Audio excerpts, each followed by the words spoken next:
तो 36 कौम के लोग तेजाजी महाराज को याद करते हैं और तेजाजी का नाम लेता ही हमारा सीना गर्व से फूल जाता है, क्योंकि वीर तेजाजी जिस समाज से थे उसी समाज से मैं हूं। और मेरे पे लोग जातिवाद के आरोप लगाते हैं, लेकिन हनुमान बेनीवाल राजस्थान के अंदर किसी जाति का विरोध नहीं करता। मैं हमेशा शोषित, पीड़ित, दलित और अल्पसंख्यक मुसलमान को आगे लेके चलने की बात राजस्थान के अंदर करता हूं। इस बात को लेके कुछ लोगों को मेरे से तकलीफ जरूर हो सकती है, लेकिन मेरे लिए सबसे बड़ी मानवता है, इंसानियत है। मैं इंसानियत से परे नहीं जाता।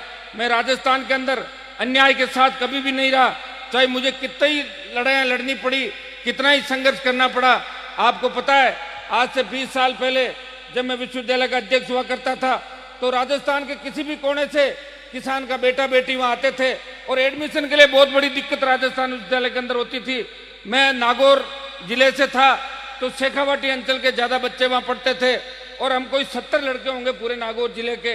तब मैंने वहां छात्रों की पीड़ा देखी, छात्राओं की पीड़ा देखी, और हमारी हंसी उड़ाई जाती थी कि नागौर के अंदर शिक्षा नहीं है, क्योंकि हमारे नेताओं ने कभी शिक्षा की बात नहीं करी, कभी विकास की बात नहीं करी। लेकिन उन परिस्थितियों के अंदर भी मैं विश्वविद्यालय के अंदर राजस्थान के किसान के बेटों के लिए लड़ा, और पहली बार राजस्थान विश्वविद्यालय के इतिहास के अंदर 5% एडमिशन के लिए, चाहे महाराजा कॉलेज हो, चाहे महारानी कॉलेज हो, चाहे राजस्थान कॉमर्स कॉलेज हो, अगर गांव का लड़का सरपंच और पटवारी का सर्टिफिकेट लेके आता था तो उसको 5% एडमिशन में अलग से छूट की व्यवस्था हनुमान बेनीवाल ने आज से 20 साल पहले करवाई थी।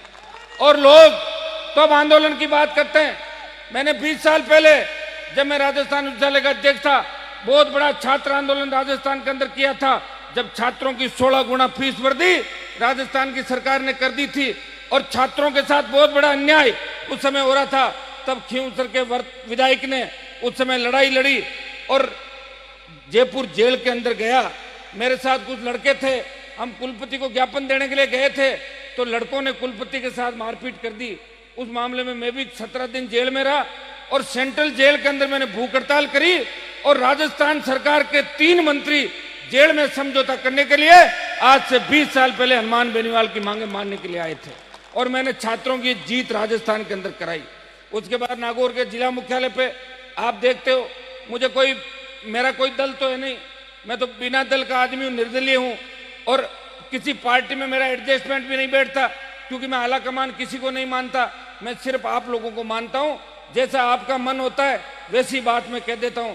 इसलिए पार्टियों के अंदर मुझे रखा नहीं जाता, और मेरी कोई वसुंधरा से जमीन का झगड़ा नहीं था। मैंने विधायक दल की बैठक में यह कह दिया था, वसुंधरा आप भ्रष्टाचार की देवी हो, इसलिए मुझे पार्टी से निकाल दिया। कोई गलत थोड़ी कहा था मैंने सही बात कह दी, और सही बात कह दी तो आपका प्यार प्रेम आशीर्वाद मुझे मिला। अगर मुझे मंत्री बनना होता तो आज से 15 साल पहले गहलोत और वसुंधरा की जूता चप्पल उठा के उनकी गोद में बैठ के मैं कभी का मंत्री बन जाता। लेकिन मैंने कहा मैं मंत्री नहीं बनूंगा जब तक मेरे समाज का, किसान का सम्मान नहीं होगा, शोषित और दलित को राजस्थान के अंदर सम्मान नहीं मिलेगा, मेरे मुसलमान भाइयों को सम्मान नहीं मिलेगा, तब तक मैं मंत्री नहीं बनूंगा। मैं संतरी बन के राजस्थान के अंदर आपकी सेवा करूंगा, और मैं संतरी बन के राजस्थान के अंदर जवान और किसान की सेवा कर रहा हूं। पिछले 4 साल के अंदर आपने देखा होगा कि राजस्थान के अंदर विपक्षी पार्टी तो कांग्रेस है, लेकिन इस मुख्यमंत्री के खिलाफ अगर असली लड़ाई किसी ने लड़ी, इस राजस्थान की सामंती सरकार के खिलाफ किसी ने लड़ाई लड़ी, और जो अपराधी राजस्थान के अंदर समानांतर सरकार चलाते थे, उन अपराधियों को उनके अंजाम तक अगर किसी ने पहुंचाया, तो खींवसर के विधायक ने किसान के बेटों के लिए राजस्थान की सड़क से लेके विधानसभा तक लड़ाई लड़ी। और मैं अकेला लड़ता हूं विधानसभा के अंदर। कांग्रेस पार्टी को जब मेरी आवश्यकता होती है तब तो मेरा साथ ले लेती है, और जब मुझे जरूरत होती है तो कांग्रेसी बगले झांकते हैं और अलग से हो जाते हैं मुझे छोड़ के। लेकिन हनुमान बेनीवाल कभी डरा नहीं। वीर तेजाजी का आशीर्वाद मेरे साथ है। यहाँ कांग्रेस के भी मेरे कई भाई बैठे होंगे, उनको पीड़ा हो रही होगी, लेकिन मैं राजस्थान के अंदर जब तक परिवर्तन नहीं होगा तब तक मेरी जंग और मेरा संघर्ष जारी रहेगा। जब तक वीर तेजाजी महाराज के आदर्श राजस्थान की राजनीति में स्थापित नहीं होंगे तब तक मेरी लड़ाई जारी रहेगी। मेरा पार्टियों से कोई झगड़ा नहीं है। और कांग्रेस के कई नेता सोचते होंगे कि हनुमान बेनीवाल हमारी पार्टी में आना चाहता है। कांग्रेस और बीजेपी तो मुझे लेने के लिए 3 साल से मेरे पीछे पीछे भाग रही है, लेकिन मैं जाना नहीं चाहता। मैं तो दोनों पार्टियों के लिए आजकल ऐश्वर्या राय बना हुआ हूं, दोनों के लिए। जैसे ऐश्वर्या राय को सारे लोग चाहते हैं, वैसे कांग्रेस बीजेपी मुझे चाहती है, लेकिन मैं दोनों को ही नहीं चाहता। मैं तीसरी ताकत चाहता हूं राजस्थान के अंदर। और नागौर के अंदर जो रैली करी थी 7 सितंबर को, उस समय मैं आपके बीच उपस्थित हुआ था और हजारों की तादाद के अंदर लाडनू से आप लोगों ने मुझे आशीर्वाद दिया। उस रैली के अंदर इतनी भीड़ हुई, 5 लाख से ज्यादा किसान और जवान मुझे आशीर्वाद लेने के लिए आए। और उस कर्ज माफी आंदोलन की शुरुआत हमने करी थी, बिजली माफ करने की बात करी थी, टोल मुक्त राजस्थान की बात करी थी, खाली पद भरने की बात करी थी, बेरोजगारी भत्ता किसान के बेटों को मिले 10,000 रुपए, इस बात की बात करी थी, अपराध मुक्त राजस्थान और भ्रष्टाचार मुक्त राजस्थान की बात करी थी। उस रैली के बाद देश की सियासत के अंदर भूचाल आ गया। महाराष्ट्र के अंदर किसानों ने कर्ज माफी का आंदोलन किया, मध्य प्रदेश के अंदर किसानों ने कर्ज माफी के लिए सीने पे गोलियां खा के शहादत दी, उत्तर प्रदेश और पंजाब का किसान भी कर्ज माफी के लिए सड़क पाया। और देश के अंदर अगर कर्ज माफी की बात को हवा मिली तो नागौर की विशाल रैली से पूरे देश के अंदर कर्ज माफी के आंदोलन को हवा मिली और कई सरकारों ने कर्जा माफ कर दिया। मैं आपको भरोसा दिलाता हूं, जब तक राजस्थान के किसान का 82,000 करोड़ का कर्जा माफ नहीं होगा, तब तक वसुंधरा को चैन से नहीं बैठने देंगे। पूरा कर्ज राजस्थान के किसान का माफ कराएंगे। जब दिल्ली के अंदर 15 साल में दोनों पार्टियां धन्ना सेठों का 2 से 3 लाख करोड़ का कर्जा माफ कर सकती है, तो राजस्थान के किसान का कर्जा क्यों नहीं माफ हो सकता। दूसरी बात हमने बिजली के मामले के अंदर कही है, आज 3 रुपए 4 रुपए यूनिट बिजली सरकार खरीदती है और 90 पैसे यूनिट में किसान को बिजली देती है, तो 2.5-3 रुपए की सब्सिडी सरकार देती है। हम सरकार से मांग करते हैं कि सरकार 90 पैसे भी नहीं ले, फ्री बिजली राजस्थान के किसान को दे। पंजाब, तेलंगाना, तमिलनाडु और कर्नाटक की तर्ज पे राजस्थान के किसान को भी फ्री बिजली मिलनी चाहिए। हमारे पद खाली है स्कूल के अंदर, सरकारी स्कूल में गरीब किसान के बेटे पढ़ते हैं, वहां टीचर नहीं है। 5-5 पटवार मंडल पे 1 पटवारी है, 5 पंचायतों में 1 ग्राम सेवक है, 4 लाख पद राजस्थान के अंदर खाली है। हमने मांग करी कि वसुंधरा, जब आप गई थी चुनाव से पहले स्वराज का रथ लेके, तब तो हर जगह एक ही बात कही थी कि संविदा कर्मियों को नियमित कर देंगे, नई नौकरियां लगाएंगे, 15 लाख नौकरियां राजस्थान के अंदर लगाएंगे। मैं विधानसभा में पूछ रहा था कि आपने 15 लाख नौकरियां नहीं लगाई, 4 साल चले गए, 4 साल में 12 लाख तो लग जानी चाहिए अभी 5 साल के हिसाब से। तो बोले हमने लगा दिया। मैंने कहा कहां लगा दिया? बोले नरेगा के अंदर लगा दिया 15 लाख। ये राजस्थान है। अब हमारी मुख्यमंत्री तो ऐसी है, ये देवाराम जी को निकाल देंगे, मेरे साथ बैठे मंच पे ज्यादा करेंगे तो आप। गर्मी के अंदर 50 मौतें हो गई राजस्थान के अंदर। एक IAS अधिकारी जाके बोला वसुंधरा को कि साहब 50 मौतें हो गई, तो जोर से हंसने लगी, हा हा हा। बोले 50, सिर्फ 50? अभी तक 50 ही मरे, मतलब कोई 2, 4, 5 लाख मरे, जब जाके मेरे शांति हो। भाई राजस्थान के अंदर पोपा बाई का राज है, सूर्य अस्त वसुंधरा मस्त। और 8 PM नो CM, 8 बजे बाद मुख्यमंत्री नहीं राजस्थान के अंदर। इसलिए जवानों, मैं एक ही संदेश आपको देना चाहता हूं, हमारा किसी पार्टी से कोई दुश्मनी नहीं, लेकिन पार्टियां बात जरूर करती है गरीबी मिटाने की, लोकतांत्रिक व्यवस्था को ठीक करेंगे, गांव गरीब किसान का राज लाएंगे। लेकिन 70 साल के अंदर तो गांव गरीब और किसान का राज आया नहीं।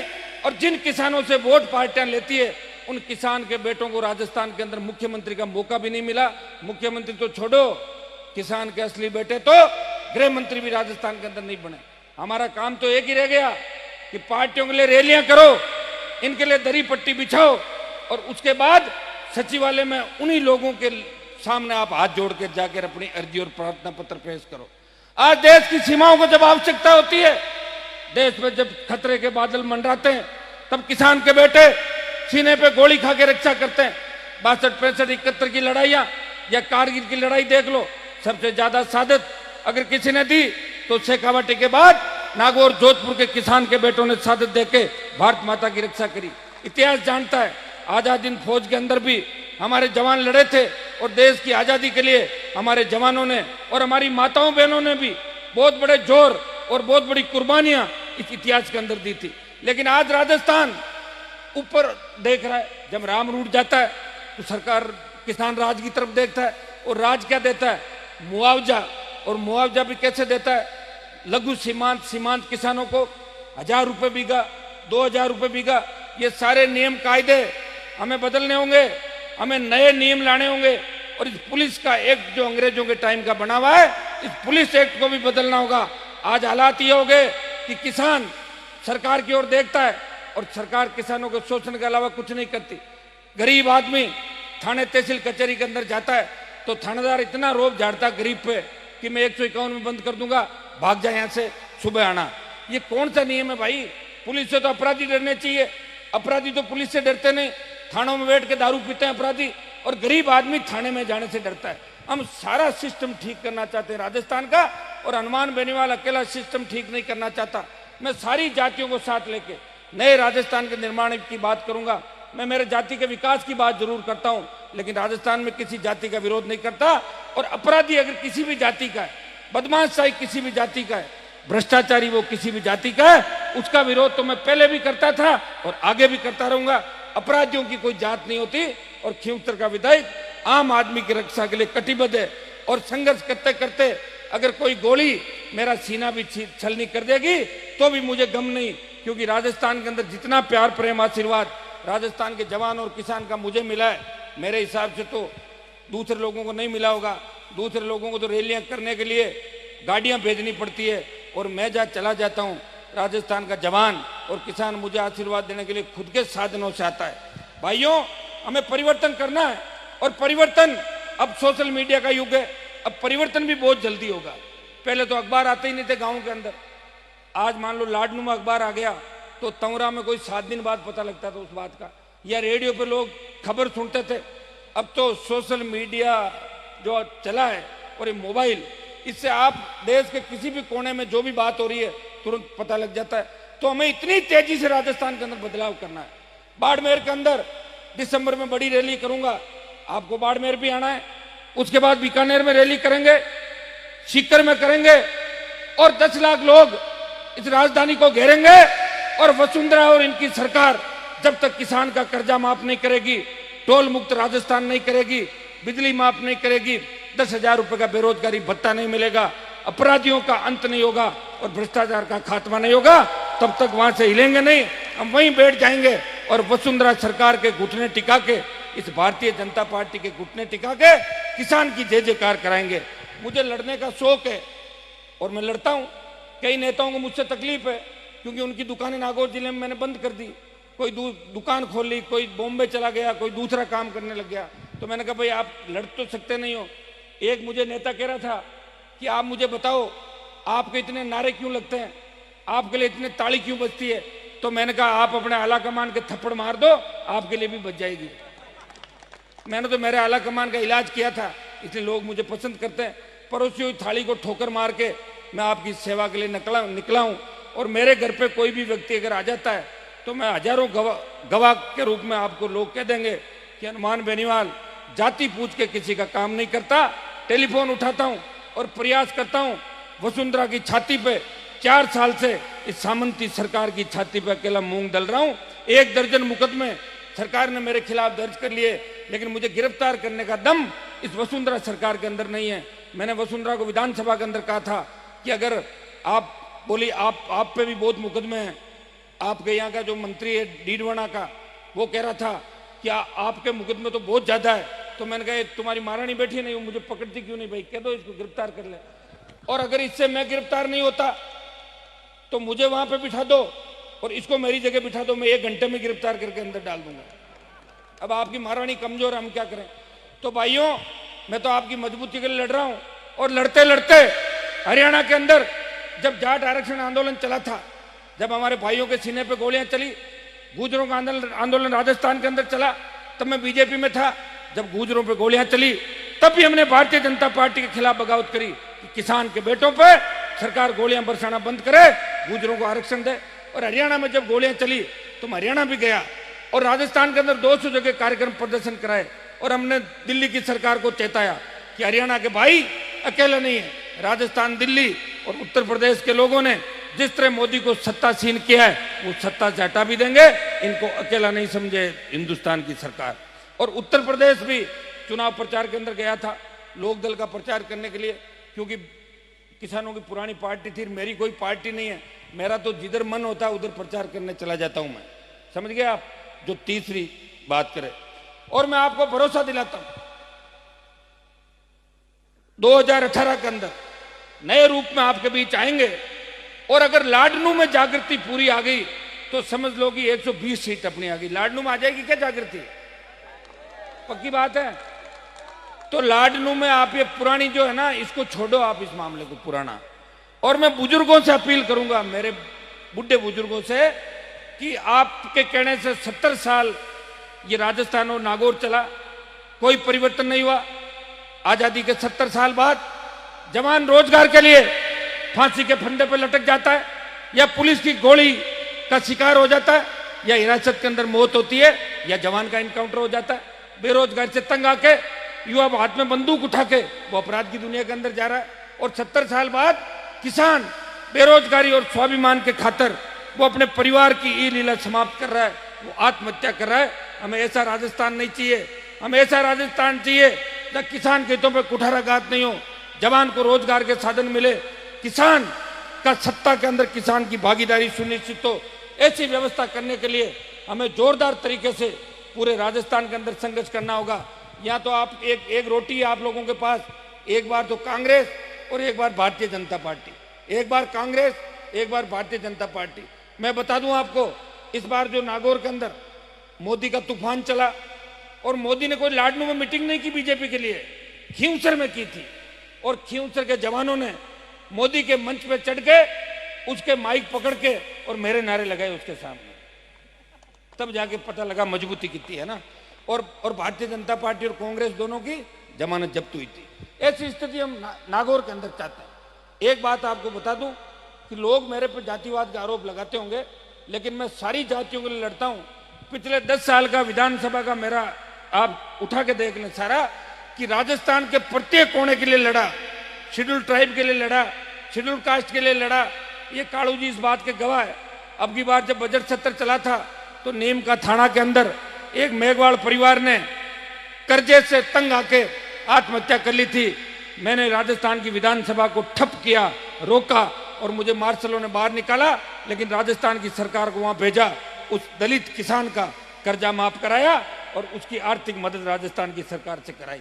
मेरे पास तो जो भी आता है उसकी मैं मदद करता हूं, और उसमें जात पात नहीं पूछता।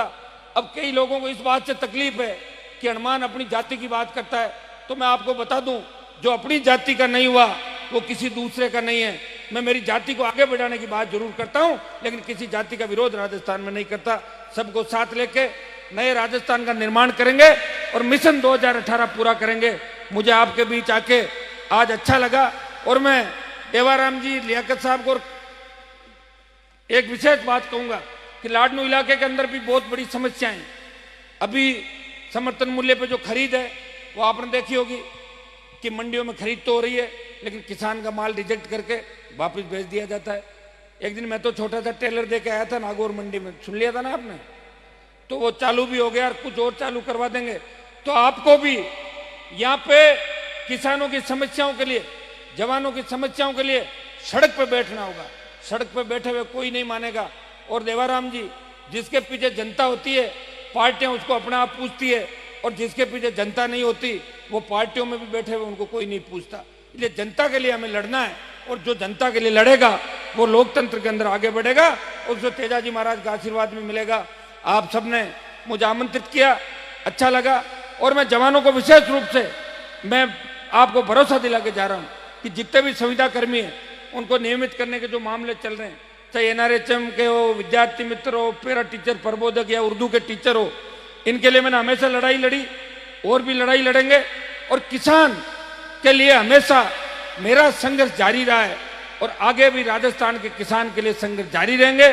सब जातियों को साथ लेके नए राजस्थान का निर्माण करेंगे। आप सबको भव्य मंदिर बनाने के लिए मेरी तरफ से बहुत बहुत धन्यवाद। और आज हजारों की तादाद के अंदर जो जवानों का जोश मैंने यहाँ देखा है, ये निश्चित है, जवानों के साथ हमारी माता बहनें यहाँ बैठी है, तो ये निश्चित है आने वाला समय बहुत मजबूत है। अब वो नेता नहीं चलेंगे जो अपने घर से दुकान चलाया करते थे, अब वही नेता चलेंगे जो सड़क पर संघर्ष करते हैं, और सड़क पर संघर्ष करने वाले लोगों को लोग आगे लाएंगे। आपको भी लाडनू के अंदर परिपाटी को बदलना होगा, एक बार ये और एक बार ये। आप अब की बार दोनों बार, अब की बार नया बदल दोगे ना इस बार, तो आप बदल दो जब तो ठीक है, नहीं तो ऐसा नहीं हो मैं 18-18 करते फिर एक ही जीत के आऊं वापिस राजस्थान में। ठीक हो जाएगा ना मामला, तो नई पार्टी की घोषणा कर दें 1-2 महीने में। ठीक है, बहुत बहुत आपको धन्यवाद। थोड़ी पार्टी की बात इसलिए कह दी भाई, लियाकत साहब और बीजेपी कांग्रेस के नेता बैठे हैं। अब देखो, अगर मैं रात का 11 बजे आके मैं राजनीतिक बात नहीं करूंगा तो क्या मैं पापड़ थोड़ी बेचूंगा? कई लोग मुझे कहते हैं कि यहाँ राजनीति नहीं होनी चाहिए, तो मैंने कहा मैं कोई आईएएस की तैयारी थोड़ी कर रहा हूं, तो राजनीति के लिए घूम रहे हैं। हम तो पूरे राजस्थान के अंदर परिवर्तन करना चाहते हैं, देश के अंदर परिवर्तन करना चाहते हैं, राजनीतिक बात होनी चाहिए। ये कांग्रेस वाले अपनी दुकान का सामान बेच रहे हैं, बीजेपी वाले अपना माल बेच रहे हैं, हम भी परिवर्तन की बात राजस्थान के अंदर कर रहे हैं। तो मुझे मेरे छोटे भाइयों पे पूरा भरोसा है कि 2018 के अंदर नया परिवर्तन होगा। हमारे नेता अगर चाहते तो नागौर के अंदर 50 साल पहले इंदिरा गांधी नहर का सिंचाई का पानी आता तो लाडलू की धरती भी सोना उगलती, क्यों सर जाइल की धरती भी सोना उगलती। अगर शिक्षा की बात करते तो यहाँ के बेटे बेटी भी आरएएस आईएएस और 50 साल पहले बनते। लेकिन उन नेताओं की सोच ठीक नहीं थी, उनकी तो एक ही सोच थी कि चुटकुले सुनाओ और इनके वोट लो, अगर ये मजबूत हो गए तो हमारे नारे कौन लगाएगा। उन नेताओं को भी घर पे बिठाना, करीब करीब तो इंतजाम मैंने कर दिया, अगर कोई बच जाएगा तो मैं प्रयास कर रहा हूं। आपको इस संघर्ष के अंदर मेरा साथ देना है और वीर तेजाजी महाराज के आदर्श इस राजस्थान की राजनीति में स्थापित करने हैं। बहुत बहुत धन्यवाद। जय हिंद।